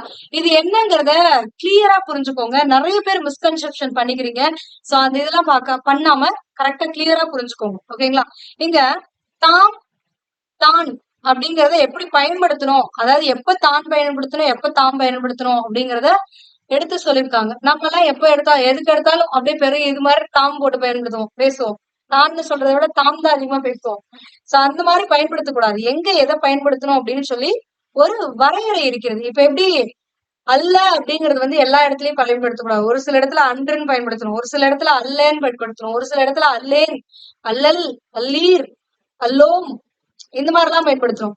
எல்லா இடங்கள்லயும் அல்ல அல்ல, அவர் சித்தர் அல்ல, அவன் அது பழங்கள் அல்ல, அது பழம் அல்ல, நான் அல்ல, அவன் அல்ல, அந்த மாதிரி எல்லாம் சொல்லக்கூடாது. அல்லங்கிறதுக்கு பயன்படுத்துறதுக்கு ஒரு சில விதிமுறைகள் இருக்கு. அதை வந்து நம்ம முந்தைய வகுப்புகள்ல பார்த்தோம். ஓகேங்களா? சோ அதே மாதிரி தான் தாம் பயன்படுத்துறதுக்கும் ஒரு சில விதிமுறைகள் இருக்கு. இதுல தான் அப்படிங்கிறது எதை குறிக்கும் அப்படின்னா ஒருமையா குறிக்கும். தான் அப்படின்னா நான் மட்டும் அப்படின்னு அர்த்தம். அதுவே தாம் அப்படிங்கிறது பன்மையா குறிக்கும். ஓகேங்களா? சோ இந்த வேறுபாட்டை அறிந்துதான் நம்ம இதை வந்து சொற்றொடர்கள்ல பயன்படுத்தணும். இப்போ இந்த ஒருமையில வரக்கூடிய சொற்கள் என்னென்ன அப்படின்னு பாத்தீங்கன்னா தான், தன்னை, தன்னால், தனக்கு, தனது. அதாவது இந்த வரிசையில வரும் பாருங்க. தான், தன்னை, தன்னால், தனக்கு, தனது. இது எல்லாமே ஒருமை தொடர்கள்ல பயன்படுத்தணும். இந்த சொற்கள் எல்லாமே எங்க மட்டும்தான் பயன்படுத்தணும், ஒருமை தொடர்ல தான் பயன்படுத்தணும். ஆனா தாம், தம்மை, தம்மால், தமக்கு, தமது வரிசையில வருது இல்ல, இது எல்லாமே வந்துட்டு பன்மை தொடர்களை மட்டும்தான் பயன்படுத்தணும். ஓகேங்களா? எடுத்துக்காட்டு பார்ப்போமா? தலைவர் தமது கையால் பரிசு வழங்கினார். இப்ப கேட்கலாம், மேம் தலைவர் ஒருத்தர் தானே, ஒருமை தானே, அப்ப தனது தானே பயன்படுத்திருக்கணும், இங்க ஏன் தமது பயன்படுத்திருக்காங்க அப்படின்னா இந்த இலக்கணத்துக்கு ஒரு விதிவிலக்கு இருக்கு. என்னன்னா அந்த விதிவிலக்குக்கான பேர் என்னன்னா மரியாதை பன்மை அப்படின்னு சொல்லுவாங்க. அதாவது ஒருவரை மரியாதை நிமித்தமாக நம்ம சொல்றோம் அப்படிங்கிற இடத்துல அந்த இடத்துல அவரை பன்மையாக கருதுவாங்க. ஓகேங்களா?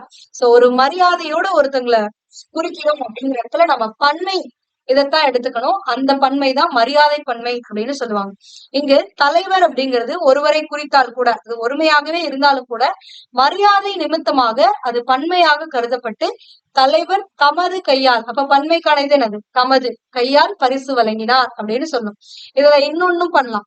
அதாவது வழங்கினான்னு வந்துச்சுன்னா அது வந்து ஒரே ஒரு ஆண் மகனை குறிக்கிறது. அந்த இடத்துல மரியாதை நிமித்தம் இல்லைன்னு அர்த்தம்.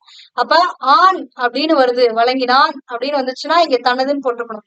வழங்கினால் அப்படின்னு வந்துச்சுன்னா அதுவும் ஒருமைதான். ஓகேங்களா? ஒரே ஒரு பெண் அப்படின்னு குறிக்குது. அப்ப அங்க தனது போட்டுறணும். அதே வழங்கினார் அப்படிங்கும் போது பலர்பால்ல வருது. ஓகேங்களா? வழங்கினார்ங்கிறது எதுல வருது, பலர்பால், ஆண்பால் பெண் பால்ல வரல, பலர்பால்ல வருது. அப்ப பலர்பால்ல வரும் பொழுது இந்த இடத்துல நம்ம என்ன பயன்படுத்தணும் அப்படின்னா தமது பயன்படுத்தணும் அப்படின்னு நினைச்சுக்கோங்க. ஏன்னா பலர்பால் விகுதியில வருதுனாவே அது மரியாதை நிமித்தமாகத்தான் வரும். ஓகேங்களா? சோ அதனால இந்த இடத்துல ஞாபகம் வச்சுக்கோங்க. அடுத்தது மாணவன் தனது கையால் பெற்று கொண்டான். கொண்டான் ஆண்பால் வினை முற்று விகுதி பெற்றிருக்கு. அப்ப ஆண் அப்படிங்கிறது ஒருவன் தானே, மாணவன்கிற ஒருத்தன் தான். இங்க மரியாதை நிமித்தம் எல்லாம் எதுவும் கொடுக்கல, கொண்டான்னு தான் கொடுத்திருக்காங்க, ஆண்பால் டைரக்டா கொடுத்திருக்காங்க. அப்ப தனது அப்படின்னு எடுத்துக்கணும். ஓகேங்களா? அடுத்தது அக்ரி நிலை இந்த பிரச்சனையே வராது. ஒருமை ஒன்றன் பால் பலவின் பால் தான். ஓகேங்களா? இங்கதான் அதாவது உயர்ந்த நிலைதான் வந்து என்னன்னா ஆண்பால் பெண்பால் பலர்பால்னு இருக்கும். ஓகேங்களா? ஆண்பால்னா உங்களுக்கே தெரியும், வந்தான் போனான் சென்றான் ஆண்னு முடியும். அதுவே பெண்பால்னா வந்தால் போனால் சென்றால் ஆள்னு முடியும். அதே பலர்பால்னா சென்றார் வந்தார் அப்படின்னு வரும். ஓகேங்களா? இதுல ஒருமையில தான் வந்து சென்றார் வந்தார் எல்லாம் வரும். பல பன்மையில வந்துச்சு சென்றார்கள் வந்தார்கள்னு வரும். ஆனாலுமே இங்க பலர்பால்ல வந்துச்சு அப்படின்னாலே அந்த இடத்துல மரியாதை நிமித்தமாகத்தான் வருதுன்னு அர்த்தம். ஓகேங்களா? அடுத்தது இங்க பாருங்க, மாடுகள் தமது தலையை ஆட்டின. மாடுகள் அப்படிங்கிறது பன்மை தானே, பன்மை அப்படிங்கறதுனால இங்க தமது அப்படின்னு போடுது, விகுதி போடணும். அதுவே கன்று அப்படிங்கிறது ஒருமை. அப்ப கன்று தனது தலையை ஆட்டியதுன்னு எழுதும். ஓகேங்களா? இப்ப இங்க இருக்கக்கூடிய எக்ஸசைஸ் பண்ணுங்க, உங்களுக்கு இன்னும் நல்லா புரியும். கோடிட்ட இடங்களை பொருத்தமான சொற்களால் நிரப்புக. சிறுமி டாஷ் கையில் மலர்களை என்ன இருக்கு, வைத்திருந்தால் ஆள், பெண் பால்ல தான் சொல்லியிருக்காங்க. அப்ப பெண் பால்ல சொல்றாங்கன்னா ஒருமைனா ஒருமை, பழமை பன்மைனா பன்மைதான், அவ்வளவுதான். ஓகேங்களா? சோ அப்ப ஒருமையில தான் வந்திருக்கு. அப்ப சிறுமினா ஒருத்தர் தான். அப்ப ஒருத்திய மட்டும் சொல்லியிருக்கிறதுனால இந்த இடத்துல என்ன வரணும், தனது அப்படின்னு வரணும். ஓகேங்களா? அடுத்தது, அம்பேத்கர் ஒடுக்கப்பட்ட மக்களின் உயர்வுக்காக டேஷ் உழைப்பை நல்கினார் அப்படின்றோம். இங்க என்ன வருது, நல்கினார் அப்படின்றோம். அம்பேத்கரை மரியாதை நிமித்தமாக சொல்லியிருக்கோம். இதுவே அம்பேத்கர் ஒடுக்கப்பட்ட, அதாவது அவருடைய பேரை மட்டும் மென்ஷன் பண்றாங்கன்னு வச்சுக்கோங்களேன். நான் வந்து யாரையும் அஃபெண்ட் பண்றதுக்காக இப்படி படிக்கிறேன்னு நினைக்க வேணாம், உங்களுக்கு புரியணுங்கிறதுக்காக நான் சொல்றேன். அம்பேத்கர் ஒடுக்கப்பட்ட மக்களின் உயர்வுக்காக உழைப்பை நல்கினான்னு இருந்துச்சுன்னா அந்த இடத்துல வெறும் அம்பேத்கர்ங்கிறது ஒரு பெயர் சொல்லாக, ஒரு பெயரை மட்டும் குறிப்பிடக்கூடிய ஒன்றாக, ஒரு சாதாரண மனிதனாக, ஒரு ஆண்மகனாக குறிப்பிட்டிருக்காங்கன்னு அர்த்தம். ஓகேங்களா? ஆனா நல்கினார்னு வருதுன்னா அவரை மரியாதையோடு சொல்லிருக்காங்கன்னு அர்த்தம். புரியுதுங்களா ரெண்டுக்கும் டிஃபரன்ஸ்? இதே சென்டென்ஸ் அம்பேத்கர் ஒடுக்கப்பட்ட மக்களின் உயர்வுக்காக உழைப்பை நல்கினான் அப்படின்னு வந்துச்சுன்னா அந்த இடத்துல மரியாதை இல்லைன்னு அர்த்தம். அப்ப நல்கினார்னு வரும்போது மரியாதை வருதா? அப்ப மரியாதை நிமித்தமா வந்துச்சுனாலே அந்த இடத்துல நம்ம மரியாதை பன்மையத்தான் பயன்படுத்தணும். அப்ப இந்த இடத்துல தனதுன்னு பயன்படுத்தக்கூடாது, தமது அப்படிங்கிறத பயன்படுத்தணும். புரியுதுங்களா என்ன டிஃபரன்ஸ்? சோ இதான். அடுத்தது, உயர்ந்தோர் டேஷ் புகழ்ந்து கொள்ள மாட்டார்கள். புகழ்ந்து கொள்ள மாட்டார்கள் அப்படின்னு வந்துருச்சு. கல்னாவே என்னது, பன்மை விகுதி. பன்மை விகுதி வந்தாலே என்னதான், தம்மை தாமே அர்த்தம்.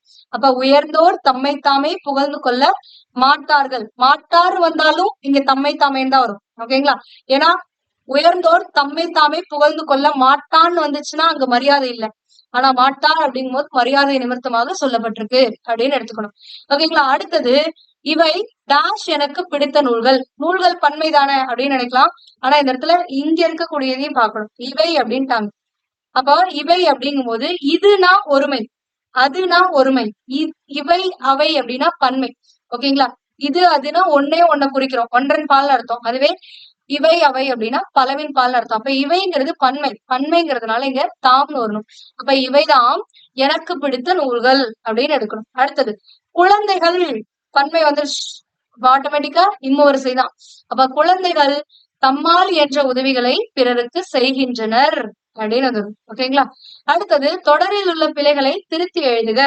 முதியவர் ஒருவர் தனது கால்களில் செருப்பில்லாமல் தன்னால் இழுக்க முடியாத வண்டியை இழுத்துச் சென்றார். முதியவர் ஒருவர் சென்றார். அப்ப முதியவர் ஒருவர் தனது கால்களில் செருப்பில்லாமல் தன்னால் இழுக்க முடியாத வண்டியை இழுத்து சென்றான் அப்படின்னு வந்தா அந்த இடத்துல மரியாதை இல்லை. சென்றார்னு வருதுனாலே அந்த இடத்துல மரியாதை இருக்கு. அதே மாதிரி இலக்கியங்கள்ல ஒருவர் அப்படின்னு ஒருவரை வந்து எப்பவுமே வந்துட்டு ஒரு மரியாதை பன்மையாகத்தான் கருதுவார்கள். ஏன் அப்படின்னா இந்த இடத்துல மரியாதை நிமித்தமாகத்தான் ஒருவர் அப்படிம்பாங்க. ஒருவன் அப்படின்னு வந்துச்சுன்னா, முதியவர் ஒருவன் அப்படின்னு வந்துச்சுன்னா அங்க மரியாதை இல்லை. ஆனா ஒருவர் அப்படின்னு வந்ததுனால அது மரியாதை. நீங்களே சொல்லி பாருங்க, உங்களுக்கே புரியும். இப்ப ஒருவன், முதியவர் ஒருவன் அப்படின்னு சொல்லணும்னா மரியாதை இல்லை. முதியவர் ஒருவர் அப்படிங்கும் போது எவ்வளவு மரியாதையா இருக்கு. சோ அப்ப மரியாதை நிமித்தமாக ஒரு தொடர் வருதுனாலே அந்த இடத்துல ஒருமை விகுதிய ஒருமை இதை பயன்படுத்தக்கூடாது, பன்மை தான் பயன்படுத்தணும். அதற்கு தான் மரியாதை பன்மைன்னு சொல்லுவாங்க. அப்ப இந்த இடத்துல தனதுன்னு பயன்படுத்திடக் கூடாது. எப்படி பயன்படுத்தணும், தமது. முதியவர் ஒருவர் தமது கால்களில் செருப்பில்லாமல் தன்னால் இழுக்க முடியாத வண்டியை இழுத்து சென்றார். ஓகேங்களா? அடுத்தது, அதனை கண்ட கிருஷ்ணா தம்முடைய சித்தப்பாவை அவருடைய காலனியை கொடுக்குமாறு கூறினார். மேம் இந்த இடத்துல கூறினான்னு வருமா அப்படின்னா வரலாம், வராமலும் இருக்கலாம். ஏன்னா கிருஷ்ணாங்கிறது பொண்ணா பையனாங்கிறது எக்ஸாக்டா யூ கான்ட் சே. எப்பவுமே ஒரு தமிழ்ல வந்துட்டு, தமிழ்ல வந்து நம்ம இந்த மாதிரி பயன்படுத்துறோம். பெயர்களை வச்சு பெண் பால் ஆண் பால்ங்கிறத கொண்டு வரோம். ஆனா உண்மையாகவே ரத்த உறவுகள் வந்துட்டு அந்த மாதிரி சொல்லக்கூடாது. ஏன்னா இப்ப சூர்யாங்கிறது பெண்ணா ஆனா, கவி பெண்ணா ஆனா, இந்த மாதிரி கொஸ்டின்ஸ் எல்லாம் வருதுல்ல. சோ அப்ப பெயரை வைத்துக் கொண்டு ஒருவருடைய பாலை நிர்ணயம் செய்யக்கூடாது. ஆனா தமிழகத்தில் அந்த வழக்கம் இருக்கின்றது. ஆனா அதுல விதிவிலக்கும் இருக்கின்றது. அதுக்குன்னு ஒரு சில இதுவும் வரும். அந்த மாதிரி இந்த இடத்துல வருது. சோ அதனால இந்த இடத்துல அதனை கண்ட நம்ம வந்து பழகிட்டோம், கிருஷ்ணான்னு வந்தா ஆண்ட்டு. சோ அதனால வேணும்னா நீங்க மாத்திக்கோங்க, வேணும்னா மாத்தாம கூட விட்டுருங்க, தப்பு கிடையாது. ஓகேங்களா? அதனை கண்ட கிருஷ்ணா கூறினால்னு தானே வந்திருக்கு. அப்ப பெண் பால் தானே, ஒருமையில தானே சொல்லியிருக்காங்க. அப்ப இந்த இடத்துல தம்முடையன்னு வரக்கூடாது, என்ன வரணும், தன்னுடைய அப்படின்னு வரும். அடுத்தது, அவரிடம் விலை உயர்ந்த காலணிகளைத்தான் அவரிடம் விலை உயர்ந்த காலணிகள் தான் இருந்தன அப்படின்றாங்க. அதாவது இந்த இடத்துல தான்ங்கிறது வேறங்க, அதுதான் இருந்துச்சு. ஒன்லி அப்படிங்கிற மீனிங்ல வருது, நான் அப்படிங்கிற மீனிங்ல வரல, ஸ்மீங்கிறதுல வரல, ஒன்லி அப்படின்ற மீனிங்ல வருது. சோ அடுத்தது, எனவே தனது வேறு காலணிகளை பிறருக்கு தருவதாக சித்தப்பா கூறினார். சித்தப்பா கூறினார்னா ஒருமை. அந்த இடத்துல அவருக்கு மரியாதையெல்லாம் இல்ல. மரியாதை இல்லைன்னா இங்க தனதுன்னு போட்டிருக்கலாம். ஆனா சித்தப்பா கூறினார், அப்ப மரியாதையை தானே அவரை கூப்பிடுறீங்க. அப்ப இந்த இடத்துல என்ன வரணும்? பன்மை விகுதி தான், பன்மையில தான் பயன்படுத்தணும். அப்ப மரியாதை பன்மை தமது அப்படிங்கிறதா பயன்படுத்தணும். ஓகேங்களா? இப்ப தொடரில் உள்ள பிழைகள் எல்லாத்தையும் திருத்தி எழுதிட்டோமா அப்படின்னீங்கன்னா இல்ல. நீங்க கேட்கலாம், மேம் எப்படி மேம் ஒரு விஷயத்த விட்டீங்களே, இவ்வளவு பேசுனீங்கல்ல அப்படிம்பீங்க. அது எதுக்காக விட்டேன்னா உங்களுக்காக விட்டேன். ஓகேங்களா? இப்போ இதே தொடர்ல இப்ப நான் ஒரு சில மிஸ்டேக்ஸ் எல்லாம் கரெக்ட் பண்ணிட்டேன். இதுல ஒரே ஒரு மிஸ்டேக் இன்னும் இருக்கு. அதை நீங்க கரெக்ட் பண்ணி சொல்லுங்க. ஓகேங்களா? சோ அது என்ன அப்படிங்கறத கமெண்ட் பண்ணுங்க. அந்த கமெண்ட் கரெக்டா இருக்கா இல்லையான்றதை நம்ம பார்க்கலாம். அடுத்தது, பின்வரும் வினாக்களை படித்து இரு வினாக்களுக்கு ஒரு விடை தருக அப்படின்றாங்க. இந்த மாதிரி கொஸ்டின் கேட்க மாட்டாங்க டிஎன்பிஎஸ்சில, ஏன்னா இது நம்ம சிலபஸ்ல இல்ல. ஆனா இது வேற மாதிரி கேட்கலாம். எப்படி கேட்கலாம் அப்படின்னா, அதாவது இங்க கொடுத்திருக்கிறத வச்சு கேட்க முடியாது. பட் வேற மாதிரி எப்படி கேட்பாங்கன்னா, விடைக்கேற்ற வினா அமைக்க அப்படின்னு கேட்பாங்க. சோ அது பாத்துக்கோங்க. ஆனா இங்க விடை தருகன்னு கேட்டிருக்காங்க. ஜஸ்ட் தெரிஞ்சுக்கலாமே நம்மளும். குழம்பும் கூட்டும் மணப்பது ஏன், குருதி மிகுதியாய் கொட்டுவது ஏன் அப்படின்னா பெருங்காயத்தால். அதாவது பெரும் காயம் ஏற்பட்டதுனால் குருதி ரத்தம் அதிகமா போகுது. அதுவே பெருங்காயத்து போட்டதுனால குழம்பு மணக்குது அப்படின்றாங்க. ஆடை நெய்வது எதனாலே, அறிவை வளர்ப்பது எதனாலே, நூலால். ஆடையை நூலால் நெய்யலாம், அறிவையும் நூல்களை படித்து பெருக்கலாம். வாடிகள் வைக்கோல் தின்பது எங்கே, மன்னர்கள் பலரும் இறந்தது எங்கே, போரில். வைக்கோல் பொருள வைக்கோல் சாப்பிடும். இவருங்க போர்கள்ல இறப்பாங்க. கதிரவன் மறையும் நேரம் எது, கழுத்தில் அழகாய் சூடுவது எது அப்படின்னா மாலை. கதிரவன் மறையும் நேரம் மாலை, கழுத்தில் அழகாய் சூடுவது மாலை. வானில் தேய்ந்து வளர்வது எது, வாரம் 4 கொண்டது எது, திங்கள். திங்கள் நிலவு. நிலவானது என்ன பண்ணும், தேயும் வளரும். வாரத்துல 4 கொண்டது, வாரம் 4 கொண்டது எது அப்படின்னா திங்கள், ஒரு மாசம் அப்படின்னு பொருள். ஓகேங்களா? இப்ப இந்த இடத்துல நிலவுங்கிற பொருள், இந்த இடத்துல மாதம் அப்படிங்கிற பொருள். அப்ப திங்கள்ங்கிறதுக்கான பொருள் என்ன, மாதம் நிலவு. இருபொருள் தருதல கேட்கலாம், ஞாபகம் வச்சுக்கோங்க. அடுத்தது கடைசியா நம்ம 8th ஸ்டாண்டர்ட்ல பார்க்கக்கூடிய லாஸ்ட் யூனிட்டோடைய கலை சொற்கள். குறிக்கோள் அப்படிங்கிறதுக்கு இங்கிலீஷ்ல என்ன சொல்லுவாங்கன்னா அப்ஜெக்டிவ்னு சொல்லுவாங்க. இது அடிக்கடி கேட்கப்பட்ட ஒன்று. அப்ஜெக்டிவ்னா என்னது, குறிக்கோள். கான்பிடன்ஸ் அப்படின்னா என்னன்னா நம்பிக்கை அப்படின்னு அர்த்தம். டாக்டரேட் அப்படின்னா முனைவர் பட்டம், அதாவது டாக்டரேட் முடிச்சிட்டாங்க, டாக்டர்னு போட்டுக்கிறாங்க அப்படின்றாங்களா, அது முனைவர் பட்டம். ரவுண்ட் டேபிள் கான்ஃபரன்ஸ், வட்டமேசை மாநாடு. ஒரு கொஸ்டின் கேட்கலாமா? என்ன கொஸ்டின்னா சோசியல் சயின்ஸ்ல இருந்து கேட்கலாம். அதாவது உங்களுக்கு அடிக்கடி கேட்கப்படக்கூடிய ப்ரீவியஸ் இயர்ல கேட்கப்பட்ட ஒரு ஐஎன்எம் கொஸ்டின் கேட்கலாம். காந்தியடிகள் எந்த வட்டமேசை மாநாட்டுல கலந்துகிட்டாரு, அந்த வட்டமேசை மாநாடு எந்த இயர் நடந்துச்சு, அந்த வட்டமேசை மாநாடு அவர் போறதுக்கு ஒரு ஒப்பந்தத்துல கையெழுத்து போட்டிருப்பாரு, அந்த ஒப்பந்தம் என்ன? அதாவது 3 கேள்வி ஒரே கேள்வியில கேட்டிருக்கேன். எந்த ஒப்பந்தத்தின்படி அவர் வட்டமேசை மாநாட்டுல கலந்துக்கிறதுக்காக சம்மதிச்சாரு, அந்த வட்டமேசை மாநாடு எத்தனையாவது வட்டமேசை மாநாடு, எந்த ஆண்டு நடைபெற்றது? இந்த 3 கேள்வியுமே 3 விதமாக உங்களுக்கு டிஎன்பிஎஸ்சில அடிக்கடி கேட்கிறாங்க. சோ அதனால இதற்கான ஆன்சர் பண்ணுங்க. ஃபர்ஸ்ட் இங்க ஒண்ணு இருக்கு, ஒரு பிழை இருக்கு, அத. அடுத்தது இங்க ஒண்ணு இருக்கு, இது நீங்க தான் ஆன்சர் பண்ணணும். ஓகேங்களா? அடுத்தது டபுள் ஓட்டிங் அப்படின்னா இரட்டை வாக்குமுறை. அடுத்தது யூனிவர்சிட்டி அப்படின்னா பல்கலைக்கழகம், ப்ரீவியஸ் இயர் கொஸ்டின். அக்ரிமெண்ட் அப்படின்னா ஒப்பந்தம், இதுவும் ப்ரீவியஸ் இயர்ல கேட்டிருக்காங்க. கான்ஸ்டிடியூஷன் அடிக்கடி கேட்கக்கூடியது அரசியலமைப்பு. இது எல்லாரும் சொல்லிடுவீங்க, ஏன்னா பாலிட்டி படிக்கிறீங்கல்ல. நம்மளுடைய கான்ஸ்டிடியூஷன்ல என்ன சொல்லிருக்காங்க அப்படிங்கும்போது அரசியலமைப்பு அப்படிங்கிறது எல்லாருக்குமே தெரியும். ஓகேங்களா? So that's all. அப்ப இந்த இதுல ஒரு கொஸ்டின் கேட்டிருக்கேன், அது ஒரே கொஸ்டின்ல 3 கொஸ்டின் கேட்டிருக்கேன். இங்க ஒரு கொஸ்டின் 4. இந்த 4க்கும் நீங்க தான் ஆன்சர் பண்ணும். வேற ஏதாவது நம்ம கேட்டோமா? இல்ல, அவ்வளவுதான்.